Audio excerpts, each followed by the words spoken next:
Mire lo que dice la bendita palabra del Señor. Por la fe, Enoc fue traspuesto para no ver muerte, y no fue hallado porque lo traspuso Dios. Y antes que fuese traspuesto, tuvo testimonio de haber agradado a Dios. Pero sin fe es imposible agradar a Dios. Lo vuelvo a decir. Pero sin fe es imposible agradar a Dios.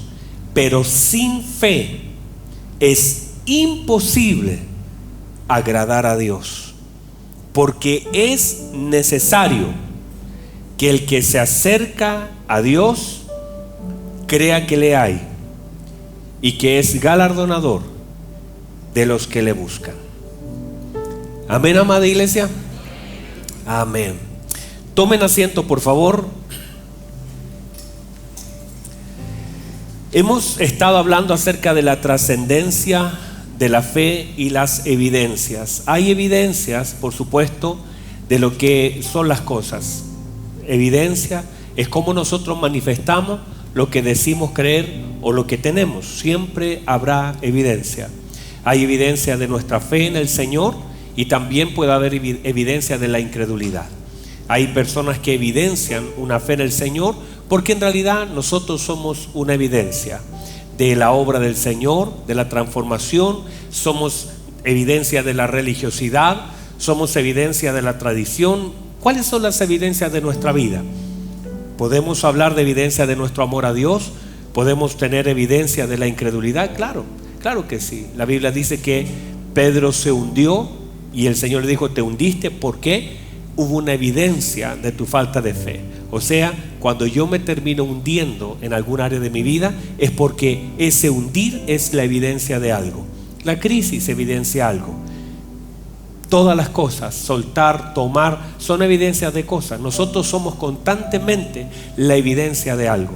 Entonces, cuando hablamos de la fe o de nuestro amor al Señor, hablamos a veces del amor de Dios a nuestra vida. Y hay evidencia, la vida de Cristo, la muerte de Cristo, la gracia del Señor son evidencias de su amor hacia nosotros. Y cuando hablamos de nosotros, de nuestro amor al Señor, también hay algunas evidencias de eso. Nuestro esfuerzo, nuestra gratitud, nuestra perseverancia son evidencias de nuestro amor hacia Él. O sea, nosotros siempre estamos evidenciando. La Biblia dice que manifiestas son, o sea, son evidentes, se manifiestan las obras de la carne. Por lo tanto, cuando hablamos de evidencias, y estamos en este momento hablando de las evidencias de la fe, y vemos personas en la escritura, Hebreos, están acá, ¿verdad? Los noto medios callados, medios tranquilos. Cuando nosotros hablamos de Hebreos 11, cada uno de esos personajes bíblicos hay una evidencia de su fe. Algunos de ellos se evidenciaron soportando años y tomando una palabra como Abraham, 25 años. Otros construyeron como Noé. Otros dieron algo como Abel. Y no solamente Abel dio una ofrenda, sino la sangre.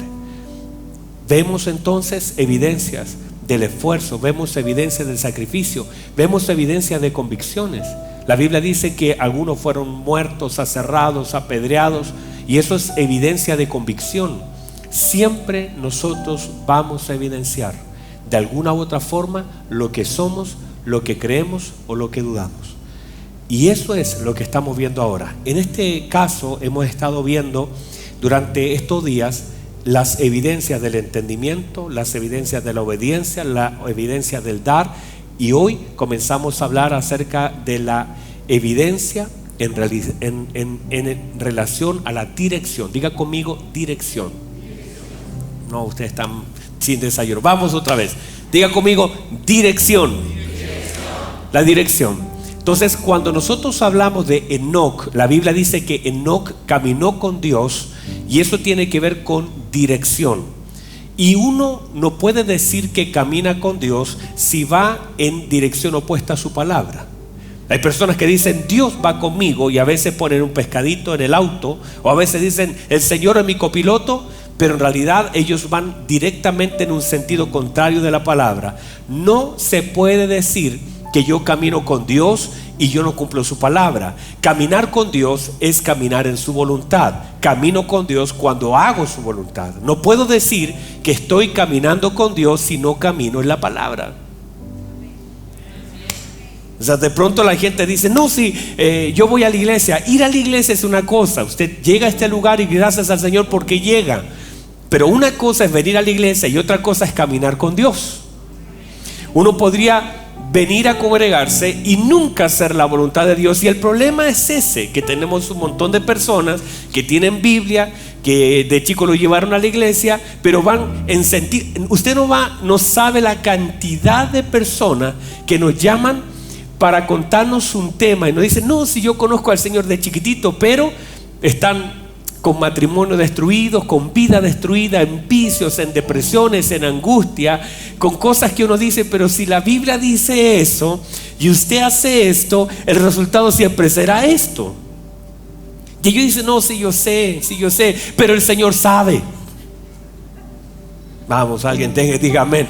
Pero el Señor sabe, y usan la palabra, el Señor sabe que a mí me cuesta. Sí, el Señor sabe que le cuesta, pero el Señor, que sepa que le cuesta, no lo exime de aquellas cosas que son la consecuencia de hacer las cosas contrarias a la palabra. O sea, yo no puedo decir el Señor sabe y eso el Señor dice, no, sí yo sé, tranquilo, usted es la excepción. Cuando usted me salto la palabra, no, eso no va a pasar. A todos nos cuestan ciertas cosas, pero la demanda no es solo para usted, es para todos las mismas demandas. Y cada uno de nosotros entonces tendrá que alinear su vida a la bendita palabra del Señor. Diga amén a eso. Entonces, hemos hablado acerca de esta dirección y que tiene que ver, lo decíamos en la mañana, no con las opciones que tenga, sino con la dirección que tenga. Hay personas que dicen, yo tengo muchas opciones. Opciones habrá muchas y siempre se le va a presentar la oportunidad de desobedecer al Señor. Míreme por favor. Siempre, míreme, me está mirando. Mire, siempre, desde Génesis hasta ahora y hacia adelante, siempre habrá un fruto prohibido delante de nosotros. Siempre habrá un arbolito del cual usted no deberá comer, pero está al alcance de su mano.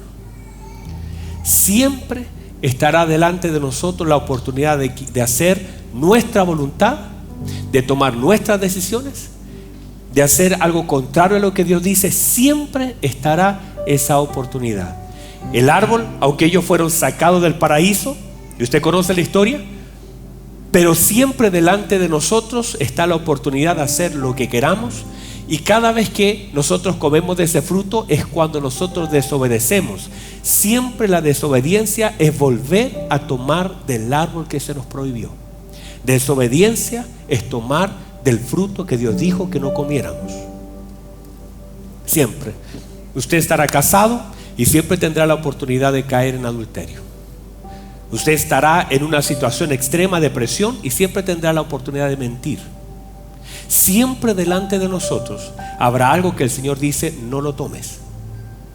Porque cada vez que tomamos, mire lo que la Biblia dice, que una vez consumado el pecado, da luz a la muerte. Cada vez que tomamos del fruto de la desobediencia, entonces morimos. Y siempre ese arbolito estará delante de nosotros. El fruto siempre estará a la mano. Y uno tendrá que tomar la decisión si ha de tomarlo o no. Si es parte del engaño del infierno. La serpiente todavía está paseándose por todos lados, tratando de engañarnos, queriéndonos que nos enemistemos con el Señor, porque esa es la tarea del infierno, separarnos. Dígame. Entonces, hablamos en relación a Génesis capítulo 5 versículo 24, la historia de Enoc. Pero en realidad en Génesis aparecen dos versículos que en hebreo se nos hace ver mucho más. Y cómo la palabra del Señor es tan hermosa, ¿verdad? Ay, santo Dios. Cómo la palabra del Señor es tan hermosa, la galería. La palabra del Señor es tan hermosa que uno ve la escritura, como en Génesis sale una frase, pero Hebreos tiene una frase de completamente, proporcionalmente en entendimiento mayor, porque el Espíritu Santo va revelando de una forma extraordinaria su bendita palabra.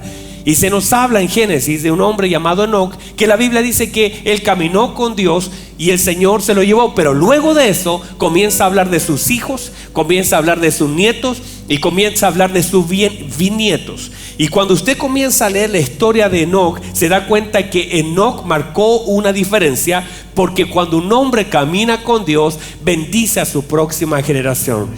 Y cuando un hombre camina con Dios, su familia es bendecida. Y usted va a ver que el hijo de Enoc fue el hijo que más tiempo vivió. Se le extendió la gracia a él, a Matusalén.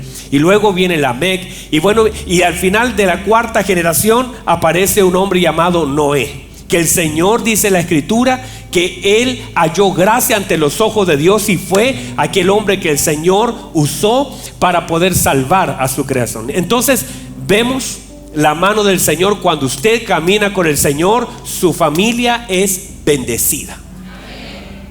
Entonces vemos también, déjeme avanzar, no quiero quedarme en eso.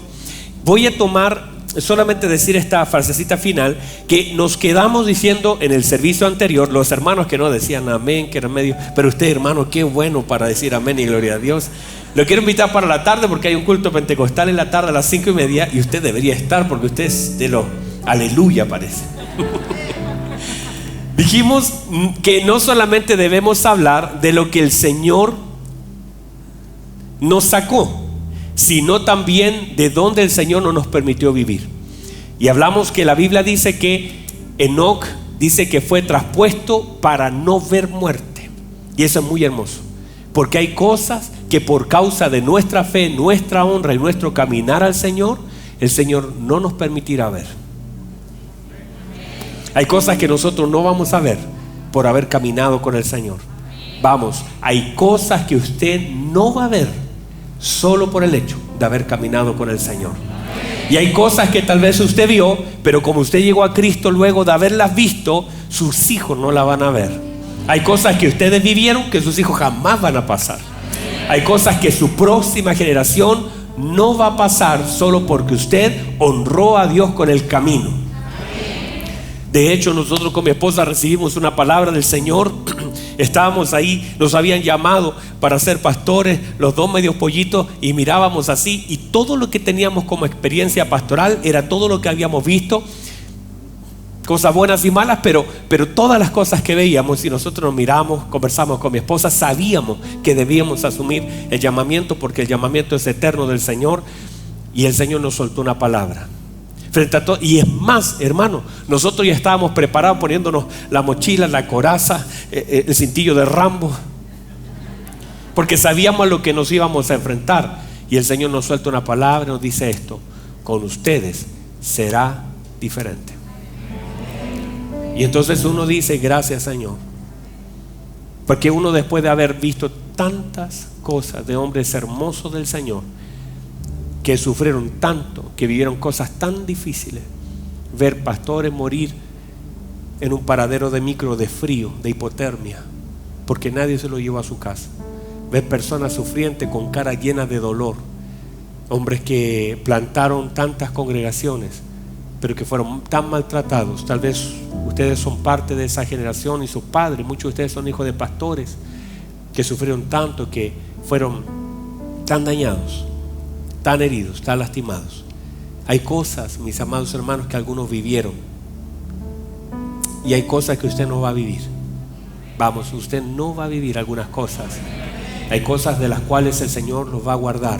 Muchos de ustedes nunca tendrán que conocer el mundo, ni sus hijos tendrán que conocer el mundo. Muchos de ustedes no van a conocer algunas cosas que otros vivieron por causa de su fe y su honra al Señor. Hay cosas, el Señor dice: no, que has caminado conmigo, así que te voy a evitar ver lo que toda la gente ve. La gente a veces llama: no, si es normal que tengas una crisis matrimonial, es normal que uno se pelee. Con ustedes será diferente. El Señor dice: si ustedes me honran, ustedes hay cosas que no van a ver, que no tendrán acceso a vivirlas si me honran a través de la fe. Qué hermoso, ¿verdad? Bueno, ahí cerramos delante. Y quiero decirles esto. Entonces, una cosa que vamos a tocar en este día tiene que ver con la dirección. Miren lo que dice Romanos capítulo 8, versículo 14. Dice: Todos, ¿cuántos, perdón?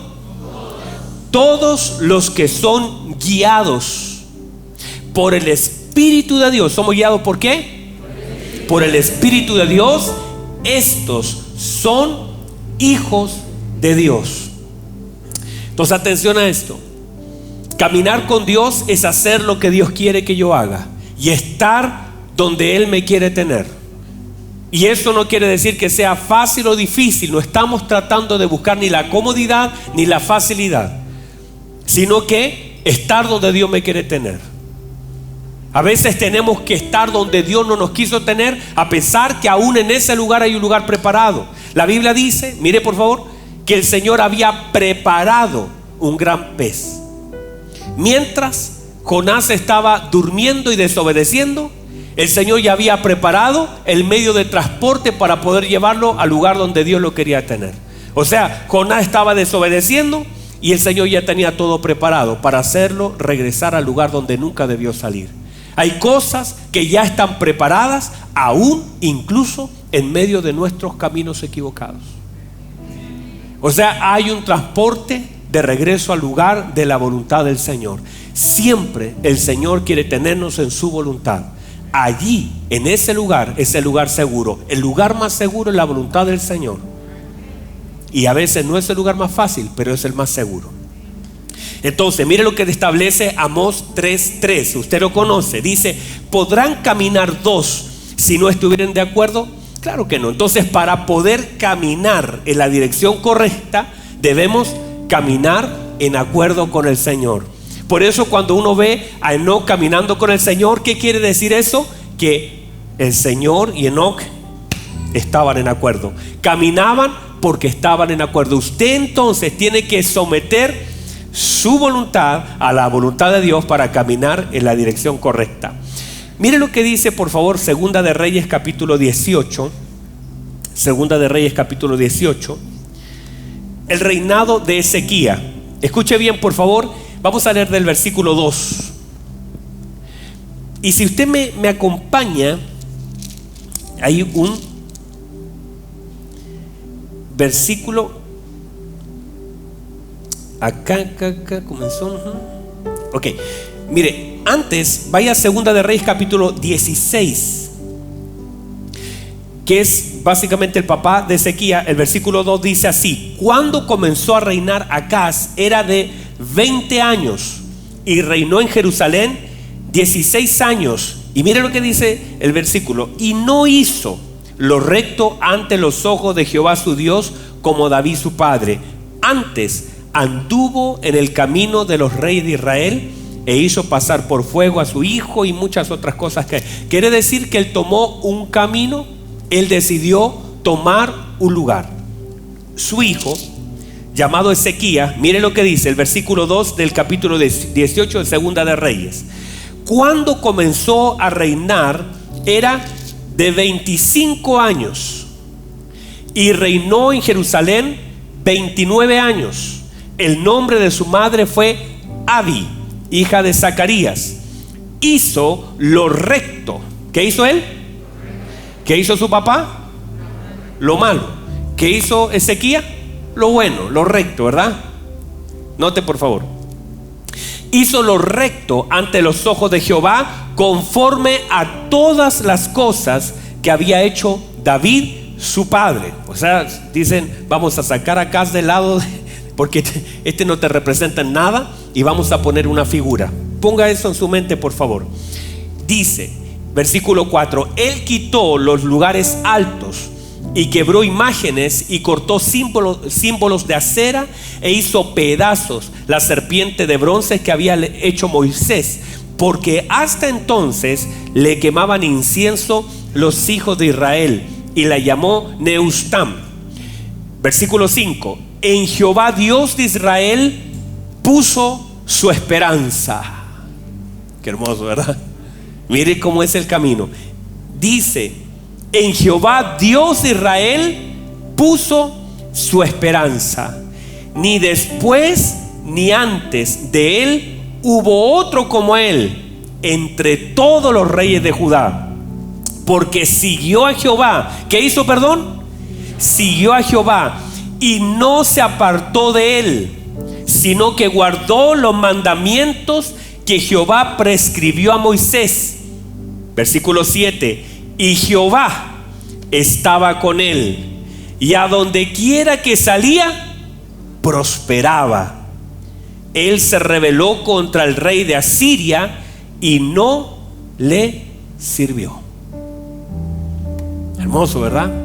Mírenme, no importa, no hay excusa en relación al lugar donde nací, ni quién haya sido mi padre. Usted puede hacer las cosas bien.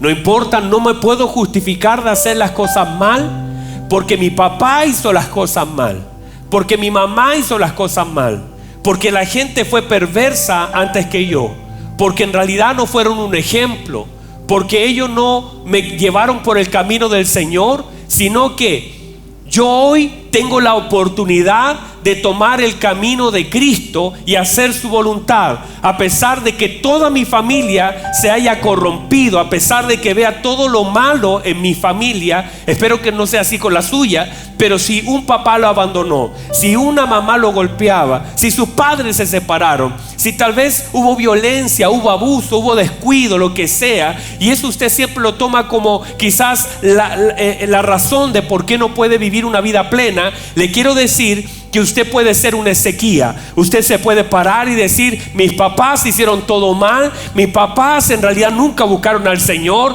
pero yo no voy a hacer lo mismo que mis padres hicieron. Yo voy a buscar al Señor, y lo que no hicieron ellos, yo lo voy a hacer. Ellos se apartaron, hicieron lo malo, pero yo voy a buscar al Señor. Mi vida será para Cristo. No importa que mi generación pasada hizo lo malo, yo voy a servir al Señor, y mis próximas generaciones también servirán al Señor. Vamos, dele gloria al Señor. No hay ninguna razón para no servirle. Le podemos servir, le podemos honrar, le podemos buscar.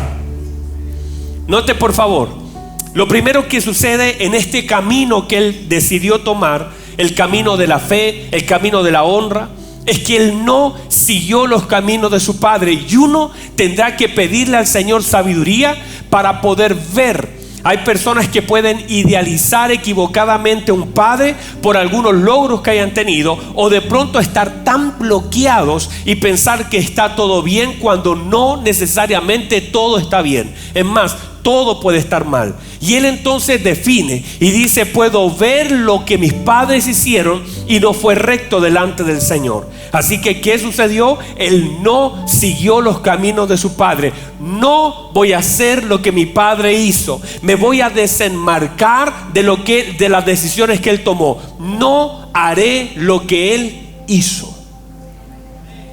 Míreme por favor.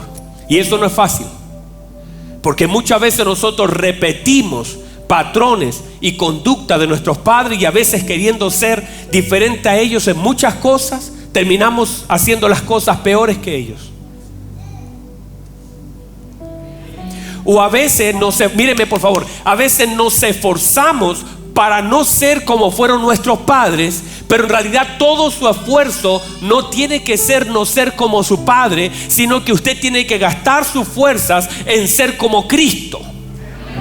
No tiene que ser lo opuesto de su padre, porque a veces el dolor te hace ser diferente a lo que fue tu padre. Decir: mi padre me maltrató, mi padre me... Y pones como el antónimo y trata de... Todo tu esfuerzo va en hacer lo contrario que hicieron contigo. Usted no se complique con eso. Identifique lo que sus padres hicieron mal, pero nuestra tarea no es no ser el antónimo de mi padre, sino que mi tarea es ser el sinónimo de Cristo. Hacer lo que Cristo hizo, y ahí tiene que estar mi esfuerzo. Adicionalmente a eso, el éxito que tuvo Ezequías fue tomar el camino correcto.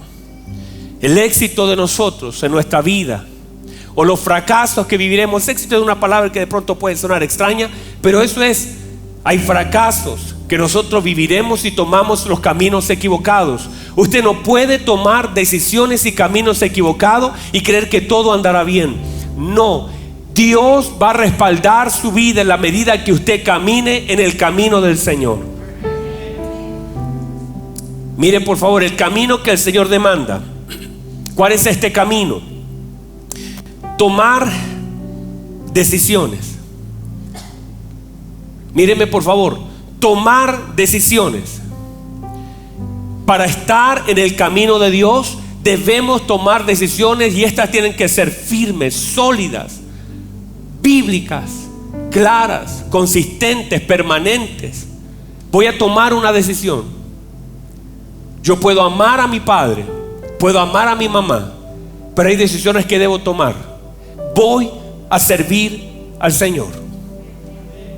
Voy a seguir a Dios. Debo ser tan claro con la decisión que voy a tomar. He decidido, dice una canción, seguir a Cristo y no vuelvo atrás. He decidido seguir a Cristo. Cuando usted decide seguir a Cristo, por esa gracia del Señor de llamarlo, usted va a sentir oposición, y eso es normal. Pero el Señor va a respaldar las decisiones que honran su palabra. Ay, qué hermoso. El Señor va a respaldar las decisiones que honren su palabra. El Señor va a respaldar su vida y le va a fortalecer en las decisiones que lo honren a Él. Si usted decide honrarlo a Él va a sentir también el respaldo del Señor sobre su vida. ¿Tendrá oposición? Claro que sí, pero sentirá el respaldo de Dios en la decisión que están tomando. Otra cosa importante que hizo él, buscó referentes, caminos trazados. ¿Sabe lo que significa eso? Que él comenzó a buscar y dijo: no puedo seguir el camino de mi papá porque hizo lo malo, pero me voy a ir más atrás, y allí, y dijo Salomón, tampoco se equivocó, pero voy a irme más atrás, y encontró a un hombre llamado David, y allí encontró un camino trazado. Un hombre que hizo lo recto, un hombre que aunque se equivocó, el Señor lo perdonó y lo restituyó, y murió no siendo un malvado, Dios no recordándose de su pecado, sino que habiéndolo restituido. Y quiero decir que nosotros también tenemos que buscar en nuestra vida personas. Primero tenemos la imagen de Cristo como el centro de toda nuestra admiración. Vamos, la imagen de Cristo como el centro de toda nuestra admiración, y ese es el camino que debemos llegar, y vamos a llegar ahí. Pero también hay hombres que de pronto nos pueden inspirar, hombres como usted y como yo, que de pronto ellos son parte de una inspiración, y a veces el testimonio de un hombre que vivió algo parecido a lo que usted vive, pero que salió adelante. Para nosotros, hombres como Miller, que una vez leímos la historia de él, u otro hombre que eran hombres de fe, hombres que caminaron, hombres que sirvieron, hombres que amaron. Yo un día fui a predicar a una iglesia. Yo fui muchas veces a predicar a Colombia y conocí iglesias de miles de personas, y créanme que iglesias pero de 25,000 personas predicando, pero también fue iglesia de 10 personas, de 20 personas, de 30 personas. Un día llego a una iglesia, y cuando llego a ese lugar, después de haber estado casi más de 1 año y medio predicando en diferentes lugares, llego a una iglesia, y cuando llego a ese lugar, conozco a un pastor. Y ese pastor, fui a conocer un colegio que él tenía, y eran casi 800 niños que habían sido desplazados por la guerrilla, que él los tenía en ese lugar.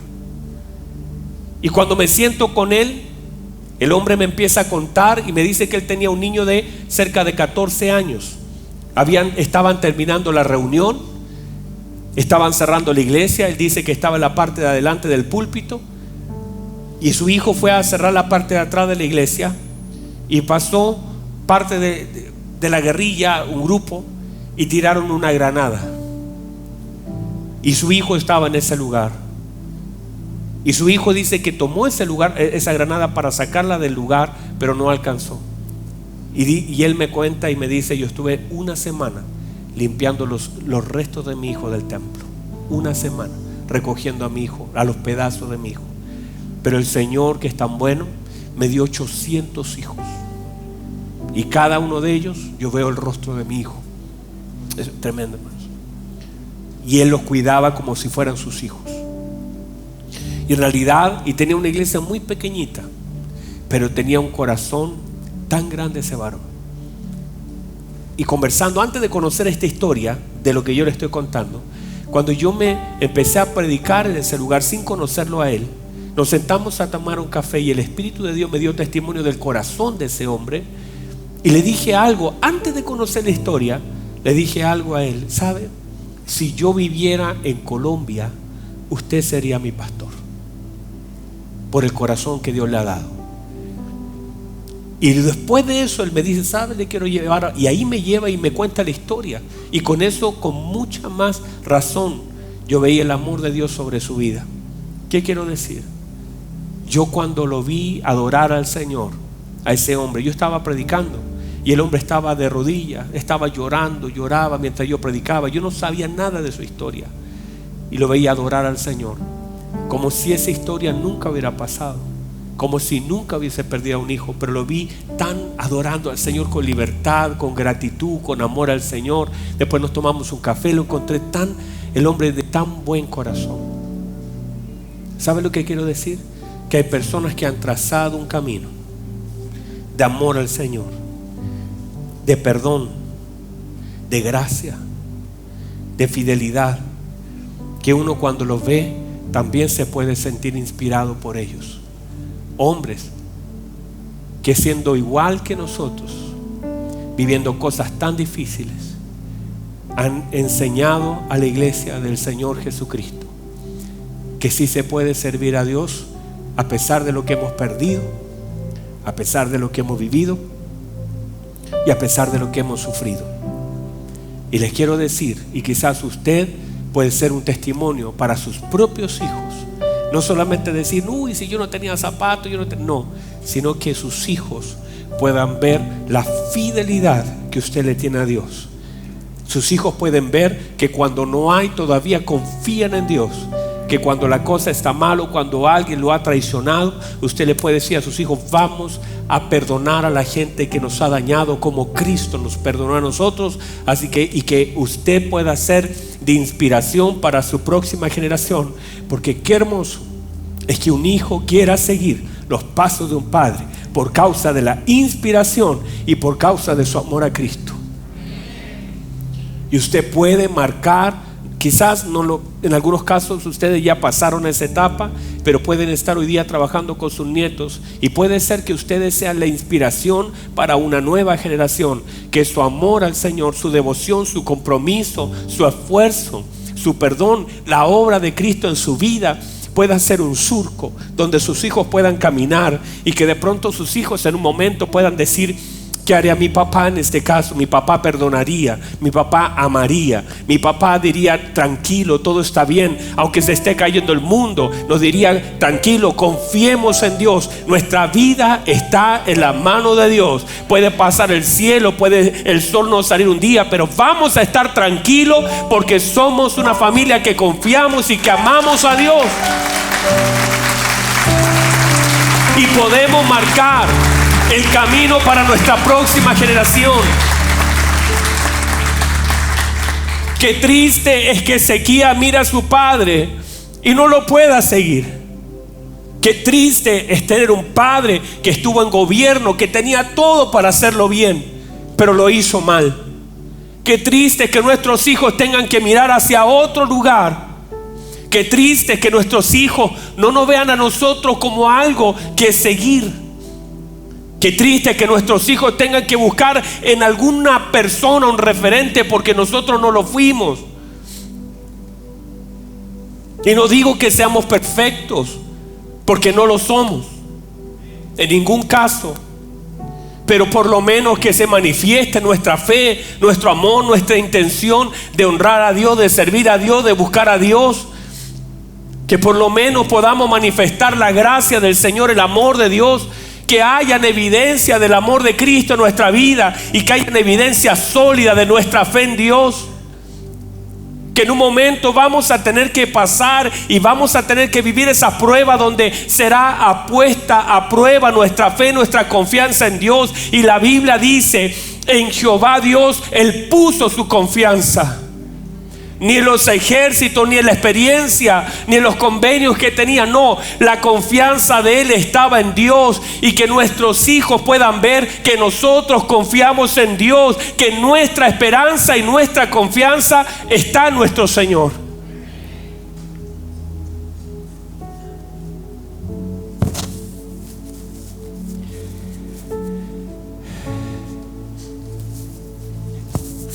Tenemos que buscar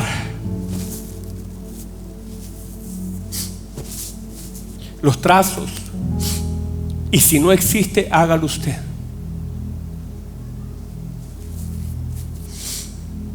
Si no hay nada trazado de su generación anterior, sea usted el que trace el camino nuevo.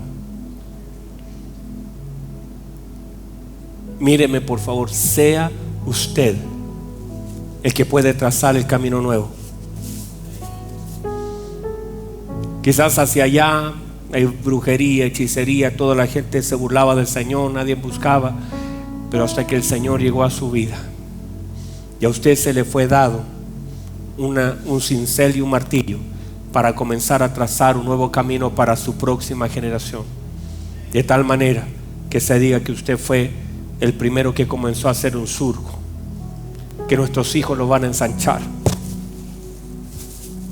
que nuestros nietos, si el Señor no viene pronto, van a seguir caminando y cada vez será más profundo. Que de pronto sus nietos se acuerden de usted y digan: cómo amaba mi abuelito, amaba al Señor. Un hombre de fe, un hombre que honraba a Dios, un hombre que servía a Dios. Nunca lo vimos retroceder, nunca lo vimos renegar en contra de Dios, nunca lo vimos bajar los brazos. Y eso usted puede marcar esa línea. Alguien diga amén, por favor.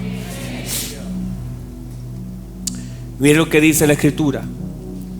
Él dice que derribó, quitó y destruyó altares, aún algo que estaba arraigado como la serpiente que se levantó en el desierto, y él las quitó.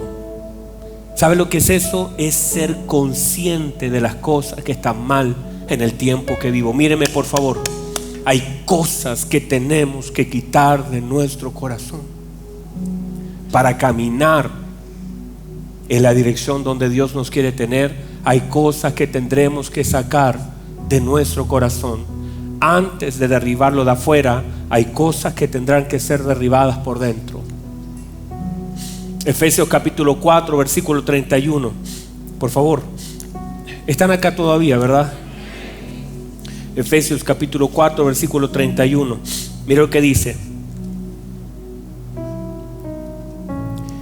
quítese de vosotros toda, ¿cuánto perdón? Toda amargura, todo enojo, toda ira, toda gritería. El único que puede gritar es el pastor acá predicando. Y toda maldicencia. ¿Qué es eso, pastor? Es toda blasfemia, todo lo que se habla en contra de Dios, y toda malicia. O sea, el apóstol está diciendo: hay cosas que tenemos que quitar. Hoy día no hay que derribar tal vez una serpiente, ni una estatua, ni nada de eso. Lo que hay que sacar de nosotros, hay que derribar cosas que están mal y que están dañando nuestro corazón. Y para eso tenemos que ser conscientes de aquellas cosas que debemos sacar. Dígame a eso. Colosenses capítulo 3 versículo 5. Mire lo que dice Colosenses 3:5. Ya vamos a terminar, denme un ratito. 3:5 dice: haced morir. ¿Qué debo hacer? Santo Dios, ¿qué debo hacer? ¿Y sabe cómo usted hace morir algo? No alimentándolo. Si usted lo alimenta, todo lo que alimentamos cobra vida. Y a veces alimentamos lo malo con conversaciones equivocadas, con relaciones equivocadas. Le damos alimento a lo malo. Y lo que dice el apóstol a la iglesia en Colosa: hagan morir, no alimenten. No alimenten pues lo terrenal en vosotros, No alimenten fornicaciones, impurezas, pasiones desordenadas, malos deseos. No alimenten la avaricia, la idolatría. Háganla morir en ustedes. Que mueran de hambre. No le den vida con las palabras. Cosas por las cuales la ira de Dios viene sobre los hijos de desobediencia, en las cuales vosotros también anduvisteis en otro tiempo cuando vivíais en ella. O sea, yo viví en eso malo, pero puede ser que ahora ya no viva en eso malo, pero eso malo vive en mí todavía. No sé si me explico.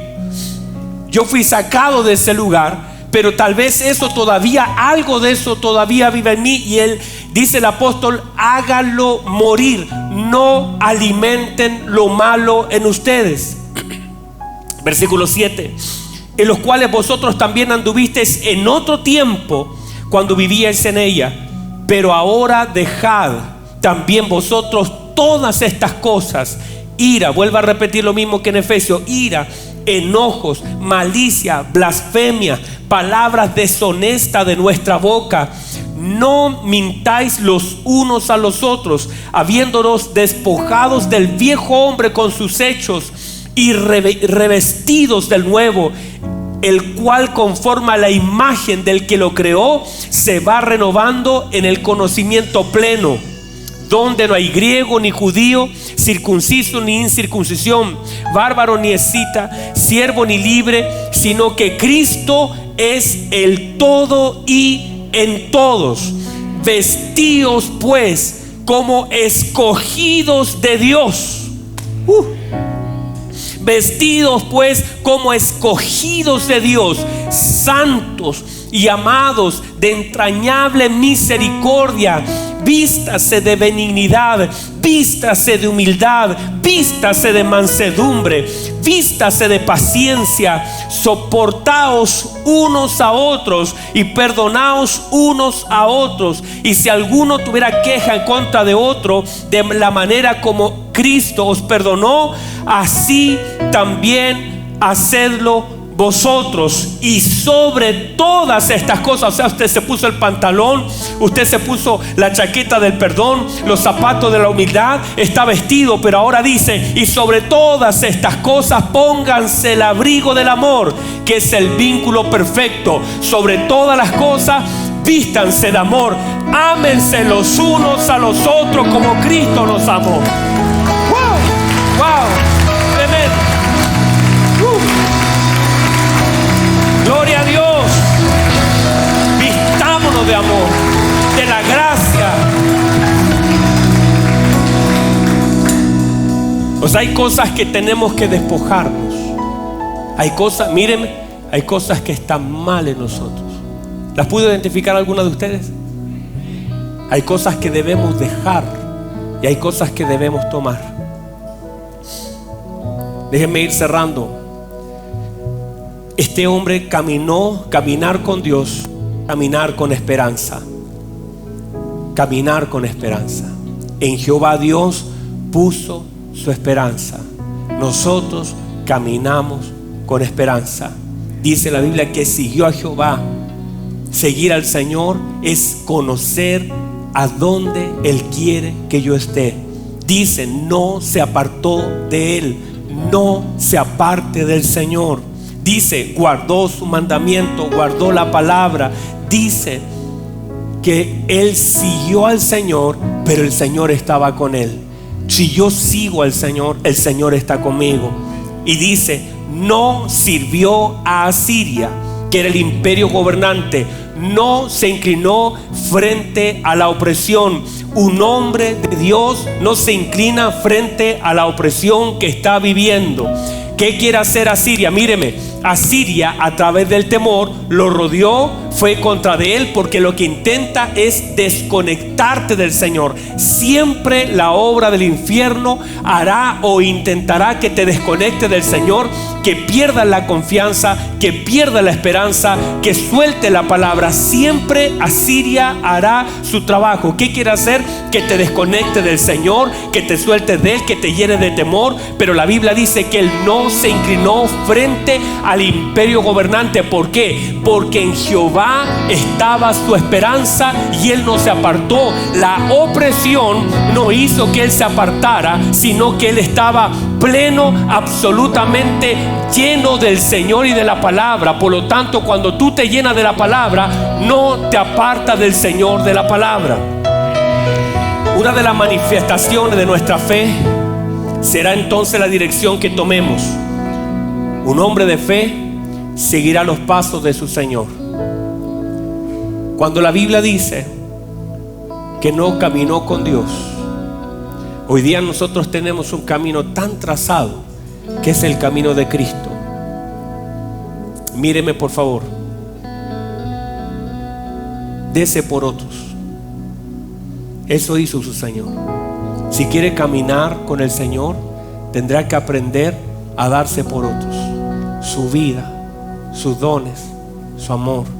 Nosotros estamos vivos porque todavía hay muchos muertos. Usted está vivo porque todavía hay mucha gente que necesita conocer al Señor. Dé su vida también por otros. Y cuando digo eso, no tiene que subirse a una cruz, sino aprenda a darse también por los demás. Sea obediente a su Padre, el camino de Cristo, la obediencia. Sea obediente a su Padre, cumpla su bendita palabra, ame, perdone, sea consecuente, esforzado y determinado. Muchas veces tendrá que pasar el Getsemaní. Todos los que seguimos a Cristo constantemente tendremos que subir a un Getsemaní y muchas veces llorar en ese lugar y tomar decisiones bajo presión, pero decida hacer la voluntad del Señor y siempre conduzca a la gente a Cristo. Siempre su vida tiene que ser una dirección hacia nuestro Señor Jesucristo. Conduzca a la gente al Padre. No haga a la gente dependiente de usted en ningún caso. Haga a la gente dependiente del Padre, porque tarde que temprano nosotros no vamos a estar, pero el Señor siempre estará con ellos. Póngase en pie por favor. Con esto déjenme cerrar. Déjenme cerrar con un par de principios. Están acá.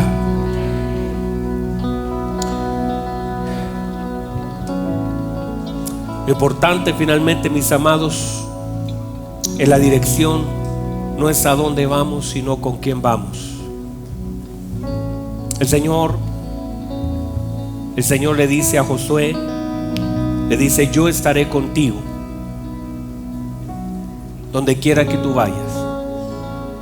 Y no es una licencia para hacer lo que quiero, sino que entender, míreme, cuando el Señor le dice a Josué: yo estaré contigo donde quiera que tú vayas, no es una licencia para yo hacer cualquier cosa y meterme a un bar, emborracharme. No es eso, sino es entender la responsabilidad que significa caminar con Dios.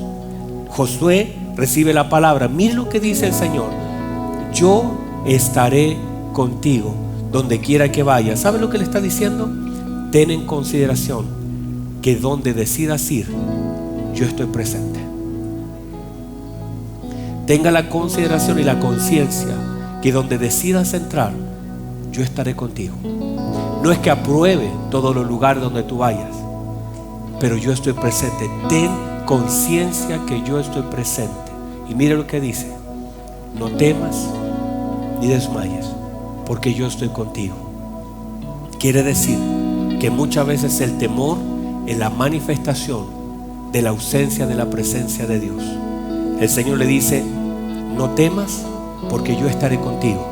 Quiere decir que la única forma en que el temor se vaya es que la presencia aparezca. Cuando la presencia está, el temor se va. Pero la presencia del temor muchas veces es la evidencia de la falta de la presencia. Cuando la presencia de Dios está con nosotros, no hay espacio para el temor.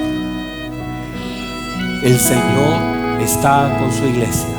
El Señor está contigo. Pero sé consciente de que esa presencia tiene que ser honrada. No es una licencia para decir: bueno, el Señor está conmigo, yo hago lo que quiero. No, todo lo contrario. Todo lo contrario. La presencia de Dios en la vida del creyente debe ser entonces la mayor honra a su presencia posible. Están acá, miren. Quiere decir que si el Señor está conmigo, debo ser consciente y debo honrar la presencia de Dios. No iré a cualquier lugar a causa de la presencia. No hablaré cualquier cosa a causa de la presencia. No me daré cualquier gusto a causa de la presencia. No haré lo que yo quiero. Honraré la presencia de Dios, porque si Él prometió estar conmigo, mi tarea es honrar la presencia de Dios. Levante sus manos, cierre sus ojitos ahí donde está. Si hay alguien ahí en casa, adora al Señor un momento. Vamos, iglesia, levante sus manos. Levante sus manos. Tal vez muchos de los caminos que has tomado han causado tanto dolor. Has caminado con personas en la dirección equivocada. Has hecho tantas cosas que han traído dolor a tu vida, desviación a tu familia. Pero Dios dice: yo te estoy atrayendo a mí para otra vez volverte a meter en ese camino de donde nunca debiste salir. El Señor te está llamando porque Dios te ama, porque Dios es bueno, porque quiere darte una oportunidad. Muchos de ustedes, su camino está lleno de lágrimas, pero de lágrimas de dolor por los errores que han cometido. Y hoy el Señor te dice: vuelve otra vez a tener conciencia que yo camino contigo. Camina conmigo, manifiesta tu fe a través de la dirección. Manifiesta tu fe a través de la dirección. Yo voy contigo, hónrame en el camino, hónrame cuando salgas de tu casa, hónrame cuando llegues, hónrame en el trabajo, hónrame con tus amigos, hónrame con tu familia, hónrame con la luz encendida y hónrame con la luz apagada, hónrame cuando tengas y hónrame cuando no tengas, honrame en la salud y honrame en la enfermedad, honrame en la abundancia y también honrame en la escasez, honrame en el dolor y honrame en la alegría. Honremos la presencia de Dios, y Dios te está llamando otra vez. Dios está diciendo: quiero que seas consciente, mi promesa es segura, no fallaré a mi promesa, yo estaré contigo todos los días hasta el fin del mundo. Ahora que estoy contigo, quiero que honres mi presencia, quiero que seas consciente que yo estoy contigo, yo estoy a tu lado, quiero que me honres. Honrame a través de tu fe, porque sin fe es imposible agradar a Dios. Honrame con tu confianza, honrame con tu esperanza. Saca las cosas que están mal en ti, vístete del vínculo perfecto que es el amor. Perdona al que tenga que perdonar. Saca lo malo de ti, saca la murmuración, saca la crítica y perdona a tus hermanos que han fallado. Vístete de mansedumbre, vístete de humildad. Por el camino necesitas ir vestido de la forma correcta. Vístete de perdón, vístete de humildad, vístete de gracia. Dios está contigo, iglesia. Dios está con nosotros, Emmanuel, Dios con nosotros. Levántele una ofrenda de aplauso